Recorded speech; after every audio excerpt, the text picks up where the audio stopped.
Welcome back everybody. So last week, lots of you told us that you found us through the Sainsbury's van, which we kind of knew already. But what that means is you're probably not so familiar with this little beauty. This is our Land Rover Defender, and we built her just before we did the Sainsbury's van. And she's what's going to take us to Morocco. So we thought before we hit the road, we'd better show you around. So she's a 2011, and when we bought her, she was absolutely stock standard. She'd had one owner from new, and she was in pristine condition, which made her the perfect vehicle for us to turn into our dream expedition vehicle. I tell you what though, she's not stock standard anymore. So let's show you what we've done to her. So first up is the most important thing, the recovery equipment and the protection from the front. So we went with a front bumper with a winch in it, and then I also fitted 2 Jake rings on the rear as well, so we could always be pulled out from the rear. Then I went with a big old bull bar. We had 2 front spotlights, and I've also gone for some steering protection underneath as well. So the wheels, we've just gone for heavy duty Wolf rims, and then also the Toyo mud terrain tyres, which I really rate. I thought they'd be a bit noisy, but to be honest, I didn't really notice the difference between these and the all-terrains. Then I've also fitted these heavy duty rock sliders on the side, and then also I've put some grippy tape all along because it's quite slippy. And then lastly, I fitted mud flaps to the front and rear. Other changes we've made to this side is we put 2 big double glazed opening acrylic windows on this side. We've also got our flat dog roof rack, and then John's fabricated an additional frame that sits on top of that, which has our solar panels, is our surfboard rack, and is where we mount our traction boards. But my favourite thing we've added to this side of the vehicle is this 270-degree Alucab shadow awning. It's so incredibly easy to use. All you have to do is pull it out and pull it round to the back of the vehicle and click it in. It gives you shade to the left and the rear side of the vehicle, and there's no poles or anything to go together. It's completely self-supporting. So on this side, we've gone for the snorkel at the front here, and I hope we never go through water deep enough to actually use it, but it looks cool anyway. And then we've got the spare gas bottle at the top there, and we've got 2 100-litre storage containers up there. We've also gone for some storage containers here and 40 litres of water in the old jerry cans. And the way I've mounted them is I've fitted some unwind rail track on the side there, so we could always move it about or change it out if we want to. And then also on this side, I've got a 50-litre water tank that I've fitted underneath the arch in here, and then obviously I've got the water filler point here. And then this side, I've put a 45-litre extended long-range fuel tank. And then lastly, underneath there is the waste tank, which is an 18-litre waste tank, and the way I can open that is an electronic valve that I've got a switch for in the cab. Moving around to the back, we've got our gas bottle here, which is on a special mount that John fabricated for it, and it's plumbed into the inside, so it's all ready to go to cook. We've got our spare wheel, which we're just waiting for our spare wheel carrier to come before we head off to Africa, and our trusty old rubbish bag, but we're too tight to buy a trasheroo, so we've just got an Amazon special. Over on this side, we've got our reversing camera, and at the bottom, we've got our high lift jack, which John has fabricated a special mount for that doubles as our step as we go inside, and I made a little boot so that she doesn't get all crumbed up as you're driving down the road. So that's pretty much the outside done. We do have one more thing we need to show you, but I think it's time we took you inside. So welcome to our cozy little cabin. So when I say cozy, I mean cozy. It's a pretty small space in here, but we've designed it so that you can use everything inside. So you've got the sink, the fridge and the cabinets, and they all can be used just like this. But wouldn't it be nice if there was a bit more space? Enter the Alucab conversion. Are you ready?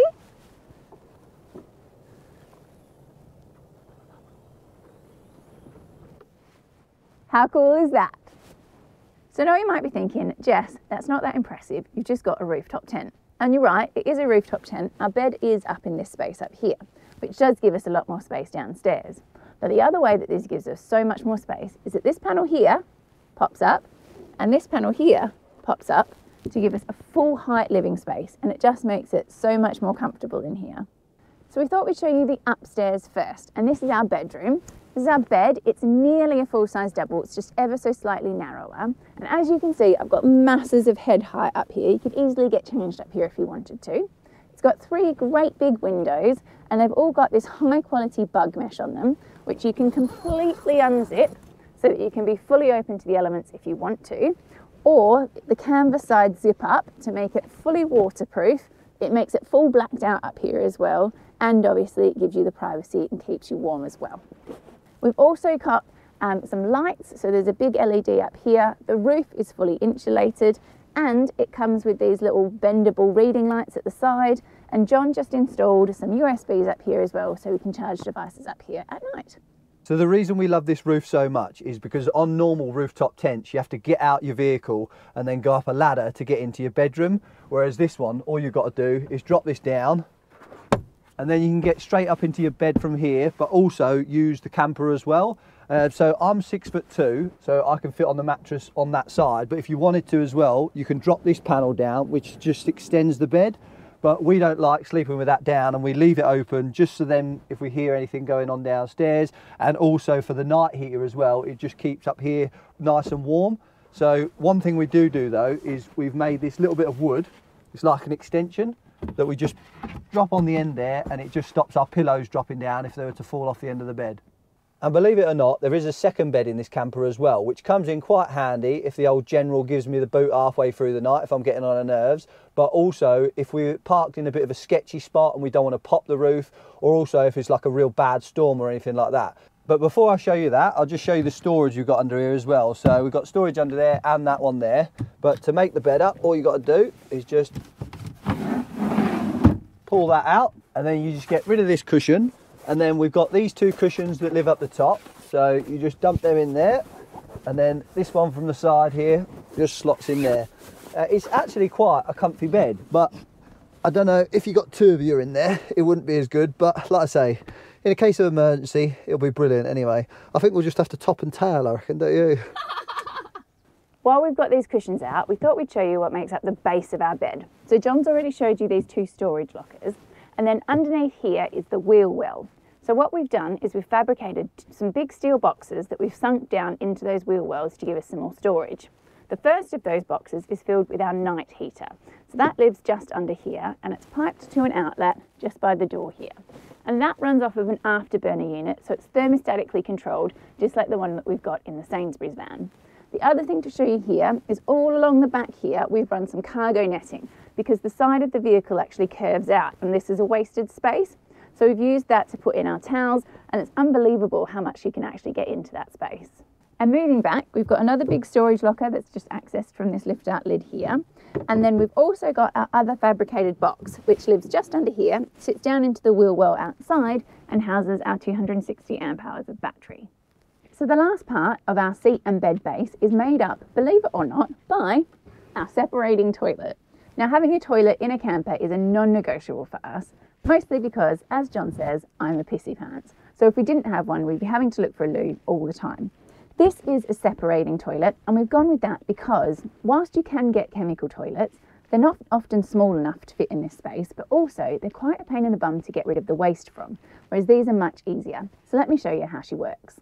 So the top of it is just a normal household toilet seat, and then off of eBay we bought this diverting plate.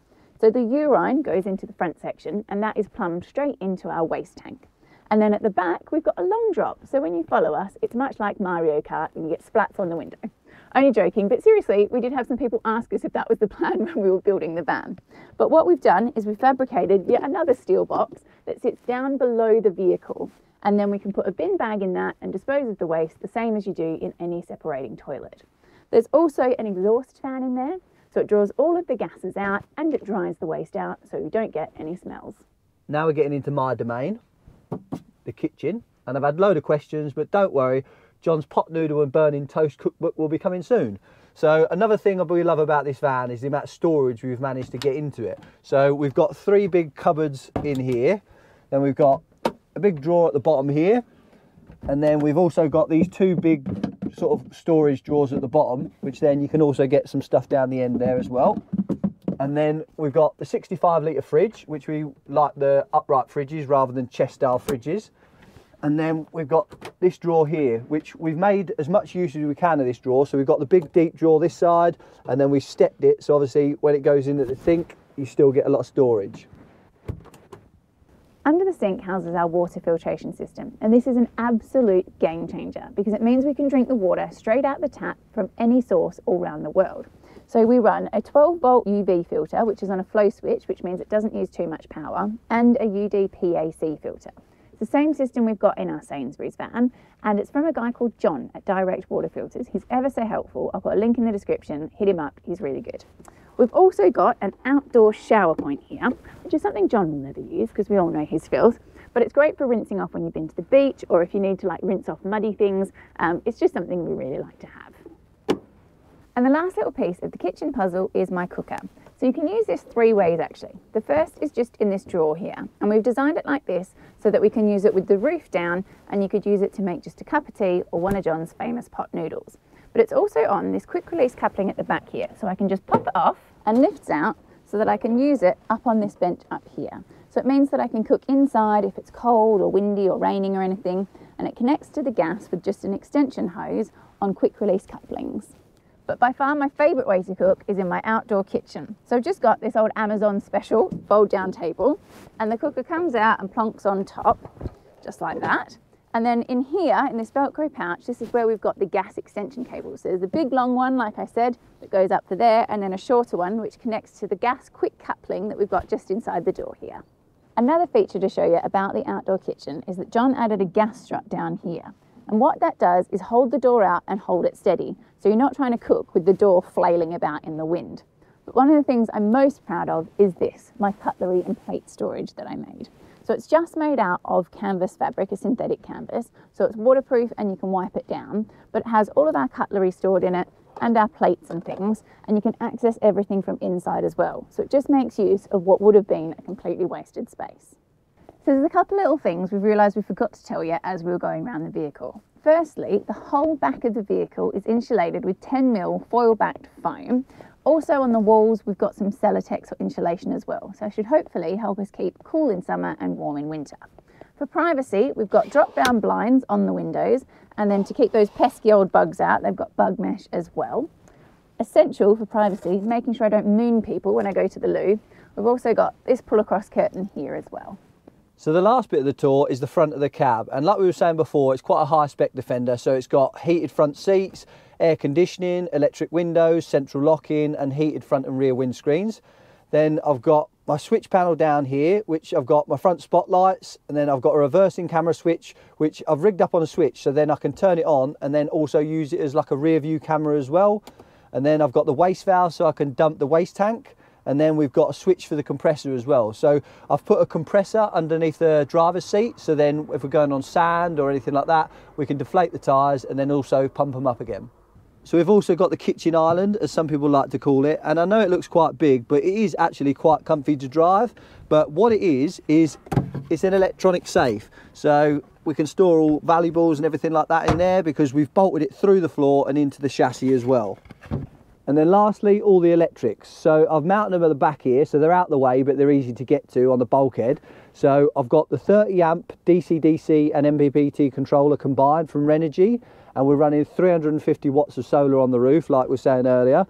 Then we've got all the fuses and the inverter as well, which I've rigged up a little extension lead so we can use anywhere in the van.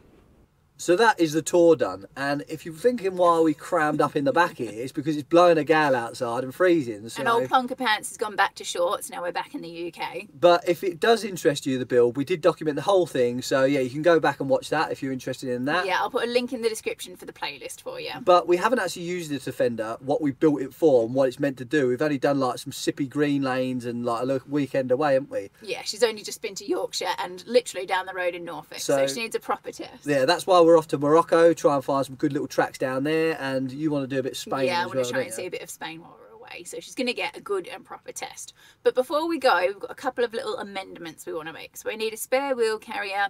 We're going to change out the mattress in the top as well, because the one that comes with the Alucab is not the most comfy.